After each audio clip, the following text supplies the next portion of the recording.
नमस्कार दोस्तों, स्वागत है आपका friends net preparation YouTube channel पर। और इस चैनल पर मैं लेके आता हूं आपके लिए करंट अफेयर और जनरल स्टडीज की वीडियो को लेकर के, जिसमें मैं बात करता हूं कि किस तरह से आप कॉम्पिटिटिव एग्जामिनेशन में अपेयर हो सकते हैं और क्वेश्चन को अटेम्प्ट कर सकते हैं अगर हम बात करें जनरल स्टडीज और करंट अफेयर के क्वेश्चन की। तो चलिए स्टार्ट करते हैं फर्स्ट क्वेश्चन के साथ। तो फर्स्ट क्वेश्चन है आपके लिए, विद रेफरेंस टू संसद Adarsh Gram Yojana consider the following statement. इस क्वेश्चन के अंदर आपसे पूछा जा रहा है कि संसद आदर्श ग्राम योजना के बारे में, और उसके बारे में आपके पास ये दो स्टेटमेंट गिवन है। ये फर्स्ट स्टेटमेंट है, उसके बाद ये सेकंड स्टेटमेंट है, और आपसे बोला जा रहा है which of the statement given above are correct. तो आपको करेक्ट स्टेटमेंट जोन सा भी है वो आपको आइडेंटिफाई करना है। ठीक है, तो जैसे फर्स्ट स्टेटमेंट को पढ़ते हैं, उसमें ये बोला जा रहा है the basic unit for development is gram panchayat. यानी कि अगर हम बात करें कि ये सांसद आदर्श ग्राम योजना की, तो इसके अंदर आपसे बोला जा रहा है कि इसका जो बेसिक पर्पस या बेसिक यूनिट जो है इस योजना की अगर हम बात करें तो वो है ग्राम पंचायत। इसकी बेसिक यूनिट है, यानी कि सबसे जो मेन इकाई है जहां से ये स्टार्ट होता है। अच्छा, सेकंड स्टेटमेंट में आपसे बोला जा रहा है द मेंबर ऑफ पार्लियामेंट, यानी कि जिसे हम एमपी भी शॉर्ट में बोलते हैं ना, कि एमपी यानी कि मेंबर ऑफ पार्लियामेंट की बात की जा रही है इसके अंदर, कि member of parliament can facilitate resources mobilisation from corporate social responsibility, जिसे शॉर्ट में सीएसआर बोला जा रहा है, फॉर दिस प्रोग्राम। यानी कि ये जो प्रोग्राम है सांसद आदर्श ग्राम योजना प्रोग्राम, इसमें ये बोला जा रहा है कि एमपी के पास यानी कि मेंबर ऑफ पार्लियामेंट के पास ये पावर है कि वो फैसिलिटेट कर सकता है रिसोर्सेज को मोबिलाइजेशन के लिए। कहां से? From corporate social responsibility for this programme. यानी कि आपको पता होगा, यानी कि किसी भी गांव या किसी भी एरिया में अगर कोई कॉर्पोरेट सेक्टर लगा हुआ है और वो वहां की रिसोर्सेज यूज कर रही है, तो ये एमपी के पास पावर है कि भी जो रिसोर्सेज गांव से या गांव के एरिया से यूज कर रही है, तो उससे वो क्या कर सकती है कि भी इस गांव के डेवलपमेंट के लिए उससे एक तरह से क्या कर सकती है, डेवलपमेंट वर्क के लिए जो फाइनेंशियल हेल्प होती है वो चीजें इनसे ले सकती है। ये बोला जा रहा है सेकंड स्टेटमेंट के अंदर। अब आपको ये बताना है कि कौन सा स्टेटमेंट करेक्ट है। तो करेक्ट स्टेटमेंट को चूज करते हुए आपके पास चार ऑप्शन है। ऑप्शन ए में आपसे बोला जा रहा है कि फर्स्ट स्टेटमेंट करेक्ट है। ऑप्शन बी में आपसे बोला जा रहा है सेकंड स्टेटमेंट करेक्ट है। ऑप्शन सी में आपसे बोला जा रहा है फर्स्ट एंड सेकंड दोनों स्टेटमेंट करेक्ट है। और ऑप्शन डी में आपसे बोला जा रहा है नाइदर वन नॉट टू, यानी कि दोनों ही स्टेटमेंट गलत है। तो करेक्ट स्टेटमेंट क्या है ये आपको आइडेंटिफाई करना है। तो इस क्वेश्चन का जो करेक्ट आंसर है, करेक्ट आंसर इसका सी है। सी का मतलब ये हुआ कि दोनों ही स्टेटमेंट, फर्स्ट और सेकंड दोनों ही स्टेटमेंट करेक्ट है। यानी कि संसद आदर्श ग्राम योजना के बारे में जो आपसे बोला जा रहा है कि इसकी जो बेसिक यूनिट है, यानी कि जो जहां से ये स्टार्ट होती है, तो वो जो ग्राम सभा के बारे में जो फर्स्ट स्टेटमेंट में बोला गया था या ग्राम पंचायत के बारे में जो बोला गया था, वो बिल्कुल करेक्ट हो गई फर्स्ट स्टेटमेंट। और सेकंड स्टेटमेंट के अंदर जो बोला गया कि एमपी के पास पावर है या वो क्या कर सकता है कि भी गांव के डेवलपमेंट के लिए और उसको अच्छा बनाने के लिए, यानी कि लोगों को अच्छी फैसिलिटी मिल सके, इसके लिए उसके पास ये पावर है कि भी विलेज डेवलपमेंट वर्क, यानी कि गांव के विकास के लिए वो क्या कर सकती है कि वहां अगर कोई कॉर्पोरेट सेक्टर ने कोई अपना प्लांट स्टैब्लिश किया हुआ है, तो उसके लिए सोशल रिस्पॉन्सिबिलिटी एक तरह से डाल करते मतलब इम्पोज करते हुए उनसे फाइनेंशियल हेल्प ले सकता है, ताकि गांव की भलाई की जा सके और डेवलपमेंट वर्क को कंप्लीट किया जा सके। तो ये उसके पास पावर है। ठीक है, अब थोड़ा सा जान लेते हैं डिटेल में कि स्टार्ट कब हुआ था। तो जैसे यहाँ आप देख पा रहे हैं कि ये 2019 में 3 विलेजेस को ऐसे चुना गया था। उसके बाद अब ये टारगेट रखा गया था कि हर एमपी के पास, जितने भी एमपी है, सबके पास एटलीस्ट 3 ऐसे ग्राम पंचायत ऐसे होने चाहिए जो कि सांसद आदर्श ग्राम योजना के अंतर्गत आते हो। 2019 में 3 विलेजेस की बात की जा रही है, और आने वाले 2024 में बात की जा रही है कि ये जो अभी जो 3 विलेजेस हैं ये कितने हो जाएंगे, 8 विलेजेस हो जाने चाहिए टोटल। ये टारगेट रखा गया है। ठीक है, बाकी आप डिटेल में इस चीजों को पढ़ सकते हैं। और अगर हम बात करें कॉर्पोरेट सोशल रिस्पॉन्सिबिलिटी, यानी कि ये एक तरफ से ये कह सकते हैं जैसे किसी भी प्राइवेट सेक्टर, यानी कि कोई कॉर्पोरेट सेक्टर ने कोई प्लांट स्टेब्लिश किया हुआ किसी विलेज वगैरह में, तो वहां के रिसोर्सेज जो यूज कर रही है उसके बदले में उसे कुछ अमाउंट एज ए टैक्स देना पड़ता है, जिसके पास एमपी के पास पावर है कि वो एंगेज कर सकता है उस मनी को डेवलपमेंट वर्क के लिए। तो इस हिसाब से आप कह सकते हैं करेक्ट आंसर हमारा सी हो गया, यानी कि दोनों स्टेटमेंट करेक्ट हो गए। चलिए देखते हैं नेक्स्ट क्वेश्चन। नेक्स्ट क्वेश्चन में आपसे बोला जा रहा है with reference to civil service board, जिसे शॉर्ट में CSB बोला जा रहा है, of state consider the following statement. यानी कि इस क्वेश्चन में अगर हम बात करें तो इसमें आपसे पूछा जा रहा है कि सिविल सर्विस बोर्ड के बारे में, ठीक है, और इसके रिगार्डिंग आपके पास ये दो स्टेटमेंट गिवन है, ये फर्स्ट स्टेटमेंट है और उसके बाद ये सेकंड स्टेटमेंट है, और आपसे पूछा जा रहा है कि which of the statement given above are correct, इनमें से कौन सा स्टेटमेंट करेक्ट है ये आपने आइडेंटिफाई करना है। तो फर्स्ट स्टेटमेंट आप देख पा रहे हैं, तो फर्स्ट स्टेटमेंट में आपसे बोला जा रहा है it is generally headed by the chief secretary of the state, यानी कि जिस भी स्टेट के अंदर चीफ सेक्रेटरी है, यानी कि उसके पास पावर है कि वो इसको हेड करता है, ये बोला जा रहा है फर्स्ट स्टेटमेंट के अंदर। यानी कि स्टेट का जो चीफ सेक्रेटरी है वो इसका हेड होता है, ये बोला जा रहा है फर्स्ट स्टेटमेंट के अंदर, ठीक है, हेड की अगर हम बात करें तो। सेकेंड आपसे ये बोला जा रहा है कि it provide for the state to follow centre's guideline, यानी कि ये क्या करती है, प्रोवाइड करती है, किसको करती है, स्टेट को, कि वो सेंटर की जो गाइडलाइंस है उसे वो फॉलो करे, ये बोला जा रहा है। For giving the fix tenure at least 5 year for the cadre officer, यानी कि मान लीजिए जब भी आप यूपीएससी एग्जाम क्लियर करते हैं और आप भी IAS ऑफिसर सिलेक्ट होते हैं, तो इसलिए ये बोला जा रहा है कि सेंटर की गाइडलाइन है कि एटलीस्ट 5 ईयर एक कैडर के अंदर किसी भी कैंडिडेट को रहना, यानी कि एक ऑफिसर को, उस ऑफिसर को कम से कम 5 ईयर फिक्स टेन्योर के अंदर उसके पास एक पर्टिकुलर स्टेशन पर रहना है, ये गाइडलाइन के बारे में बात की जा रही है सेकंड स्टेटमेंट के अंदर। और फर्स्ट स्टेटमेंट में ये बोला जा रहा है कि जो सिविल सर्विस बोर्ड जो फ्रेम किया जाता है, तो इस बोर्ड का जो हेड होता है, हेड बताया गया उस पर्टिकुलर स्टेट का चीफ सेक्रेटरी जो होगा वो होता है। तो आपको ये बताना है कि भी इन दोनों स्टेटमेंट के अंदर करेक्ट स्टेटमेंट क्या है। तो आपके पास ऑप्शन कुछ इस तरह से, ऑप्शन ए में आपसे बोला जा रहा है कि फर्स्ट स्टेटमेंट करेक्ट है, बी में बोला जा रहा है सेकंड स्टेटमेंट करेक्ट है, सी में आपसे बोला जा रहा है बोथ 1 2 दोनों स्टेटमेंट करेक्ट है, और डी में आपसे बोला जा रहा है नाइदर 1 नॉट 2, यानी कि दोनों ही स्टेटमेंट गलत है। तो ये आपके पास 4 ऑप्शन है, और दोनों स्टेटमेंट को ध्यान में रखते हुए सिविल सर्विस बोर्ड के बारे में आपको बताना है, ठीक है। तो चलिए क्वेश्चन को अटेम्प्ट करिए।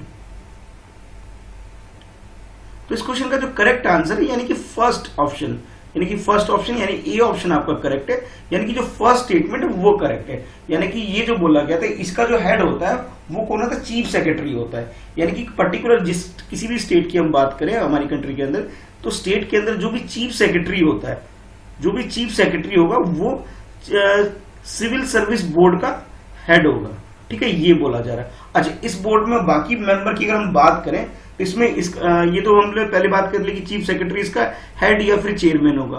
बाकी जो अदर मेंबर जिसमें जो होते हैं वो होते हैं board of revenue, financial commissioner, या फिर हम बात करें कि भी कोई भी इसके इक्वलेंट पोस्ट की अगर हम बात करें तो ये इसका हेड होता है, ठीक है, ये बात हो गई।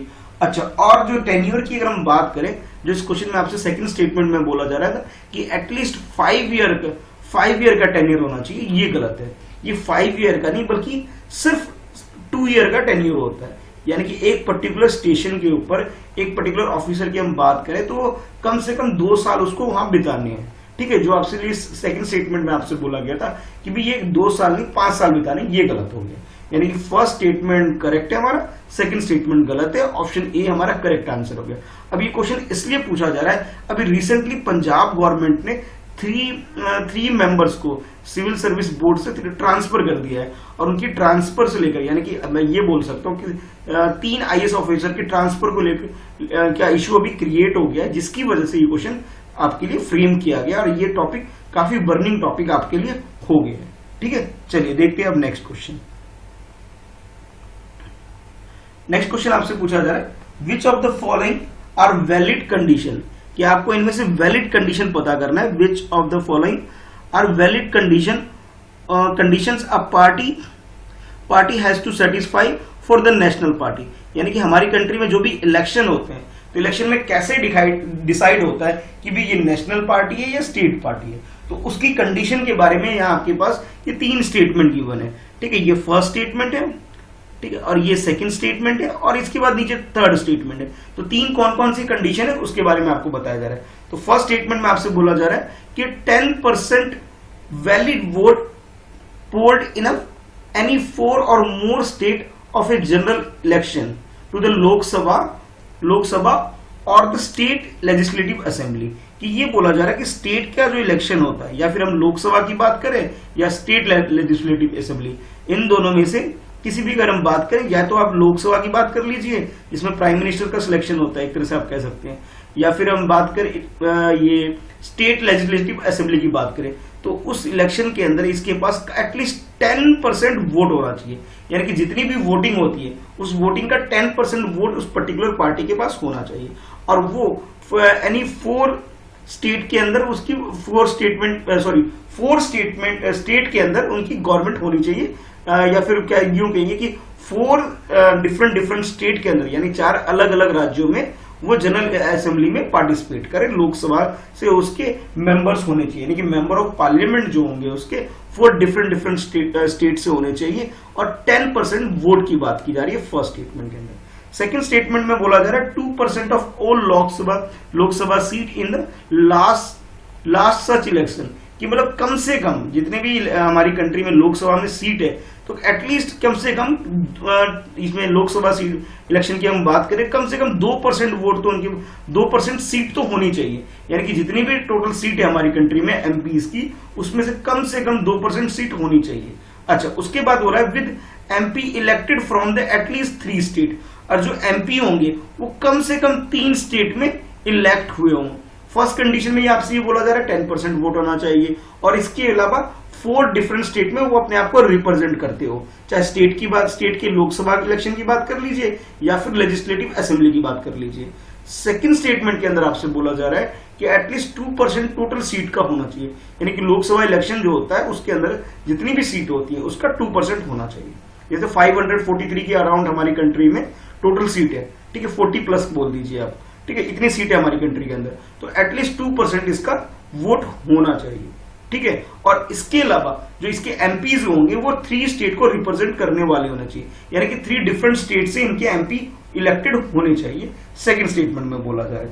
और थर्ड स्टेटमेंट में आपसे बोला जा रहा है कि recognition as a state party, यानी कि नेशनल पार्टी बनने से पहले उन्हें कम से कम क्या होना चाहिए, स्टेट पार्टी का दर्जा उनके पास एक लेवल उनके पास होना चाहिए, recognise as a state party at least 4 state, यानी कि 4 स्टेट में वो स्टेट पार्टी होनी चाहिए, 10% वोट की बात की जा रही है, और 2% इलेक्टेड मेंबर की बात की जा रही है। तो ये 3 कंडीशन आपको इस क्वेश्चन के अंदर दिए गए हैं। अब आपने ये बताना है कि करेक्ट स्टेटमेंट क्या है। ऑप्शन ए में आपसे बोला जा रहा है कि first statement and third statement ये करेक्ट है।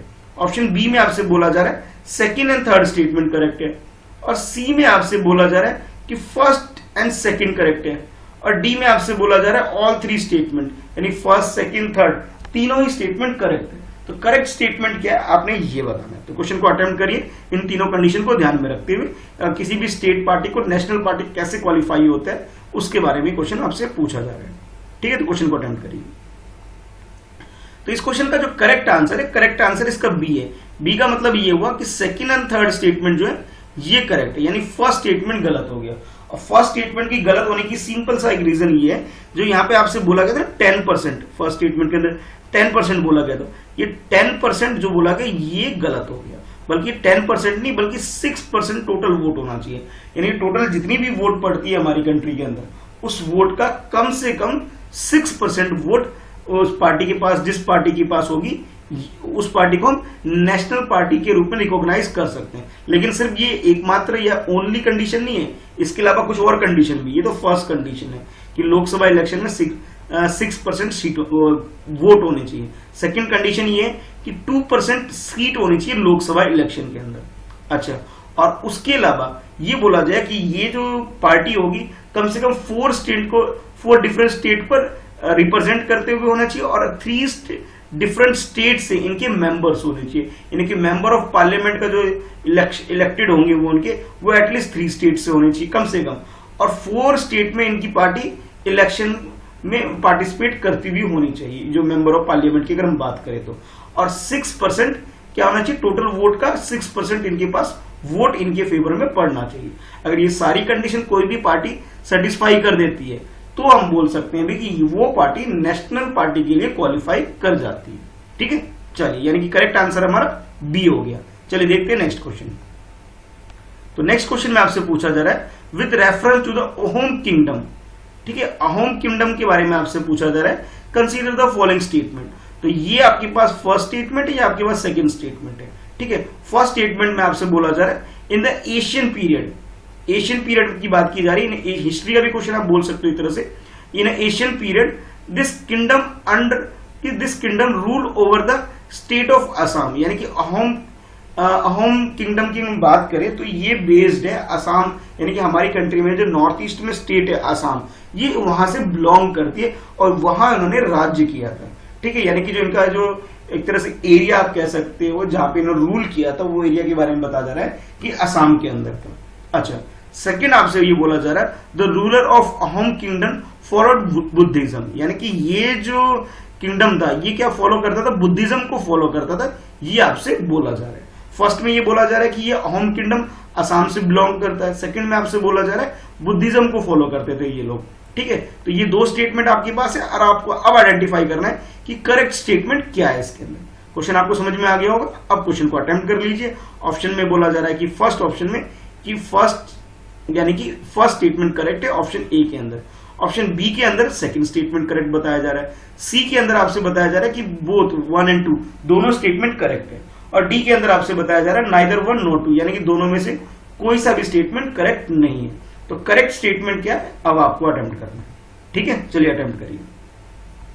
तो इसका जो करेक्ट स्टेटमेंट है वो फर्स्ट, यानी कि फर्स्ट स्टेटमेंट करेक्ट है। अब आसाम के बारे में तो थोड़ा बहुत तो मैं भी डिटेल में आपको बता सकता हूँ। उसकी वजह ये है कि मैं भी मोर देन 3.5 ईयर अपनी जो सर्विस मैंने जो एज ए टीचर जो मैं रहा हूँ, मैं आसाम के अंदर रहा हूँ, तो इस वजह से मुझे भी मतलब काफी एक्सप्लोर किया मैंने आसाम को।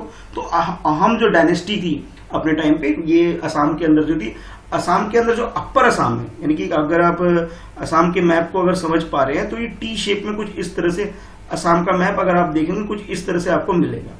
तो आसाम का जो ये अपर पार्ट है, यानी कि ये जो पार्ट है, इधर का जो पार्ट अगर मैं बात करूं, यहाँ जो डिस्ट्रिक्ट्स हैं, जैसे शिवसागर डिस्ट्रिक्ट है, शिवसागर डिस्ट्रिक्ट हो गया, दीनजान का एरिया हो गया, ठीक है, उसके बाद डिब्रूगढ़ आप लोगों ने सुना होगा, डिब्रूगढ़ का जो एरिया होगा, ठीक है, या फिर जोरहाट, जोरहाट से इधर जोरहाट है, जोरहाट से ऊपर का जितना भी एरिया है, इस एरिया में मेनली इस एरिया की अगर हम बात करें तो ये यहाँ पे बिलोंग करती थी अहोम डायनेस्टी। अब पहले जो ये जो पूरा नॉर्थ ईस्ट था ये ओनली क्या आसाम के नाम से ही जाना जाता था, यानी अहोम जो डायनेस्टी थी सिर्फ वो रूल करती थी। यानी कि फर्स्ट स्टेटमेंट जो हमारा हो गया बिल्कुल करेक्ट हो गया। और सेकंड स्टेटमेंट की अगर मैं बात करूं, ठीक है, सेकंड स्टेटमेंट के अंदर उसमें थोड़ी सी मिस्टेक है। वो ये मिस्टेक है, ये बुद्धिज्म को फॉलो नहीं करते थे, बल्कि ये एक्चुअल में जो अहोम डायनेस्टी थी वो ट्राइबल लोग थे, ठीक है, वो ट्राइबल लोग थे और वो उनका अलग रिचुअल कल्चर अलग तरीके का था। और ये जो बेसिकली जो बेस्ड है ये इंडिया और चाइना का जो बॉर्डर है उसके आसपास का एरिया, जो म्यांमार भी आप इंक्लूड कर सकते हैं, उधर का जो एरिया है वहां पे ये डायनेस्टी थी, ठीक है, और ये टोटली ट्राइबल डायनेस्टी थी। लेकिन बाद में ये जो डायनेस्टी है अहोम डायनेस्टी जो थी, यानी कि अहोम किंगडम जिन्होंने स्टैब्लिश किया था, वो बाद में इन्होंने हिंदुज्म को फॉलो करना स्टार्ट कर दिया था। हिंदुज्म के अलावा जो असमीज मतलब जो ट्रेडिशन है उसको भी इन्होंने बाद में फॉलो करना स्टार्ट कर दिया, लेकिन इन्होंने कभी भी बुद्धिज्म को फॉलो नहीं किया था। तो आप ये बोल सकते हो कि भाई अहोम डायनेस्टी जो अब एक तरह से असमीज ट्राइबल कम्युनिटी थी, एक तरह से आप ये बोल सकते हो। हाँ, और ये जो इनका जो एरिया है, मेनली जो एरिया है वो अपर असम में इनका काफी किंगडम, एक स्ट्रॉन्ग किंगडम उस एरिया में था इनका, ठीक है। और बुद्धिज्म तो इन्होंने कभी फॉलो नहीं किया था, बल्कि इन्होंने हिंदुइज्म और असमीज कल्चर को इन्होंने अपना लिया था। तो करेक्ट स्टेटमेंट जो हमारा हो गया first statement, it means option A हमारा करेक्ट हो गया। चलिए देखते हैं नेक्स्ट क्वेश्चन। नेक्स्ट क्वेश्चन में आपसे पूछा जा रहा है with reference to the gees golden lunars consider the following statement, यानी कि इस क्वेश्चन में आपसे गीज गोल्डन लूनार्स के बारे में आपसे क्वेश्चन पूछा जा रहा है। और ये आपके पास कुछ स्टेटमेंट, ये फर्स्ट स्टेटमेंट है, ये सेकंड स्टेटमेंट है। तो फर्स्ट स्टेटमेंट में आपसे बोला जा रहा है it is endemic to the western Ghat in India, यानी कि ये जो स्पीसीज है, अगर हम इसकी बात करें लंगूर्स, एक तरह से आपको लूनार्स या लंगूर्स की अगर हम बात करें, यानी कि जो गोल्डन शेप कलर में, यानी कि गोल्डन कलर का जो गीज लूनार एक तरह से स्पीसीज है ये, तो इसके बारे में बोला जा रहा है ये एंडेमिक जो है ये हमारी कंट्री में जो वेस्टर्न घाट है, वेस्टर्न घाट, यानी कि अगर आप इंडिया की मैप को अगर इस तरह से देखते हैं तो ये आपका ये साउथ जो है यहाँ पे श्रीलंका है, तो ये जो एरिया इसको हम ईस्टर्न घाट कहते हैं और इसे हम लोग वेस्टर्न घाट कहते हैं, ठीक है। ये वेस्टर्न घाट हो गया आपका। और ये आपका ईस्टर्न घाट हो गया, एक तरह से समझने के लिए। ठीक है, तो इसकी जो लोकेशन यानी कि जहां पे ये पाए जाते हैं इसके बारे में बोला जा रहा है कि वेस्टर्न घाट में इधर पाया जाता है, यानी कि महाराष्ट्र हो गया, आपका कर्नाटका हो गया, फिर केरला हो गया, इस एरिया की अगर हम बात करें तो। अच्छा, सेकंड स्टेटमेंट में आपसे बोला जा रहा है, it is categorise as the an endangered in the IUCN list for threatened species, यानी कि IUCN की अगर हम लिस्ट के हिसाब से बात करें तो इसे थ्रेटन्ड स्पीसीज की लिस्ट में से डाला गया है। तो आपको ये बताना है, जो ये गोल्डन लंगूर की अगर एक तरह से हम बात करें, लूनार या लंगूर की बात करें, तो उसके बारे में आपसे पूछा जा रहा है कौन सा स्टेटमेंट करेक्ट है। दो स्टेटमेंट थे, दोनों स्टेटमेंट आपने समझ लिया है। ठीक है, तो आपके पास जो ऑप्शन कुछ इस तरह से, ऑप्शन ए में आपसे बोला जा रहा है फर्स्ट स्टेटमेंट करेक्ट है, बी में बोला जा रहा है सेकंड स्टेटमेंट करेक्ट है, सी में आपसे बोला जा रहा है दोनों स्टेटमेंट करेक्ट है, और डी में बोला जा रहा है नाइदर वन नॉट टू, यानी कि दोनों ही स्टेटमेंट गलत है। तो आपके अकॉर्डिंग करेक्ट स्टेटमेंट क्या है ये आपको बताना है। ठीक है, चलिए क्वेश्चन को अच्छे से अटेम्प्ट करिए। तो इस क्वेश्चन का जो करेक्ट आंसर है वो बी, यानी कि सेकंड स्टेटमेंट है वो करेक्ट है, फर्स्ट स्टेटमेंट गलत है। ठीक है, फर्स्ट स्टेटमेंट गलत इसलिए है कि फर्स्ट स्टेटमेंट जो आपसे जो बोला जा रहा था कि वेस्टर्न घाट में, यानी कि इस एरिया में, हमारी कंट्री के इस एरिया में, यानी कि श्रीलंका यहाँ है, ये केरला, कर्नाटका, महाराष्ट्र का जो एरिया एक तरह से आप बोल सकते हो, ये यहाँ नहीं पाया जाता, बल्कि ये अगेन असम से रिलेटेड है। तो ये जो गीज गोल्डन लंगूर है ये इधर ना होकर के ये कहाँ पे, हमारी कंट्री में जो वेस्टर्न असम है, ठीक है, वेस्टर्न असम का जो एरिया है ये उधर होता है। वेस्टर्न असम का मतलब है, अगेन मैं आपको असम का मैप अगर दोबारा समझाऊं, कुछ इस शेप में आपको लगभग इस शेप में आपको असम का मैप मिल जाएगा। तो इधर के बारे में हमने डिस्कस कर लिया था, डिब्रूगढ़ है, ठीक है, डीनजान है, शिवसागर है, जोरहाट है, ये इस एरिया में है सारे के सारे। और ये जो इसका वेस्ट पार्ट है, ये वेस्ट पार्ट है, यानी कि जो कि वेस्ट बंगाल से टच होता है, हमारी कंट्री में वेस्ट बंगाल से टच होता है, इससे इधर सिक्किम से टच होता है, और इधर बांग्लादेश से जो टच होता है, यानी कि न्यू बोगाईगांव डिस्ट्रिक्ट वगैरह जो है। तो ये जो एरिया, इस एरिया में गीस गोल्डन लंगूर पाए जाते हैं। ठीक है, तो यानी इस हिसाब से ये हो गया, जो फर्स्ट स्टेटमेंट था हमारा गलत हो गया, बल्कि वेस्टर्न घाट में ना होकर के ये कहा वेस्टर्न आसाम में, यानी आसाम का अगर मैप देखें तो वेस्ट एरिया, जो वेस्ट डिस्ट्रिक्ट जो है इसके स्टेट के अंदर, वहां ये पाए जाते हैं। हाँ, बाकी जो सेकंड स्टेटमेंट है वो बिल्कुल करेक्ट है, यानी कि ये IUCN की जो थ्रेटन्ड स्पीसीज है, थ्रेटन्ड स्पीसीज है, उसके अंदर इसे लिस्टेड किया गया, यानी कि सेकंड स्टेटमेंट हमारा बिल्कुल करेक्ट हो गया, फर्स्ट स्टेटमेंट हमारा गलत हो गया। तो इस हिसाब से जो हमारा करेक्ट आंसर है, करेक्ट आंसर हमारा बी हो गया। बी का मतलब है सेकंड स्टेटमेंट हमारा करेक्ट है। बाकी थोड़ा बहुत डिटेल में जान लेते हैं कि इसे जो डाला गया अपेंडिक्स 1 के अंदर डाला गया, हमारी कंट्री के अंदर इसे अपेंडिक्स 1 के अंदर डाला गया। अगर हम बात करें वर्ल्ड लाइफ प्रोटेक्शन एक्ट 1972 के हिसाब से, ठीक है, शेड्यूल 1 के अंदर ये आता है। ठीक है, तो करेक्ट आंसर हमारा बी हो गया। तो आज के लिए इस पूरी वीडियो में जो मैंने आपसे डिटेल में इतने सारे जो क्वेश्चन डिस्कस किए, तो इतना ही था। क्वेश्चन को अच्छे से रिवाइज करिएगा, और जो भी टॉपिक आप लगता है कि लैग कर रहे हैं, जो चीज क्लियर नहीं हुई है, कमेंट बॉक्स में आप पूछ भी सकते हैं। मैं डेली आपके लिए डेली जनरल स्टडीज और करंट अफेयर की वीडियो में लेके आता हूँ सुबह 7 बजे, तो आप मेरे साथ डेली जुड़ सकते हैं। ठीक है, और चैनल पे नए हैं, पहली बार इस वीडियो को देख रहे हैं, तो चैनल जरूर सब्सक्राइब कर लीजिए, ताकि आपको लाइव क्लास की नोटिफिकेशन मिलती रहे। ठीक है, चलिए फिर मिलते हैं नेक्स्ट वीडियो में, और thank you so much for reaching the 2 lakh milestone as a viewer. ठीक है, तो आप लोगों की सपोर्ट के साथ ही मैं यहाँ तक पहुंच पाया हूँ। ठीक है, चलिए मिलते हैं फिर नेक्स्ट वीडियो में।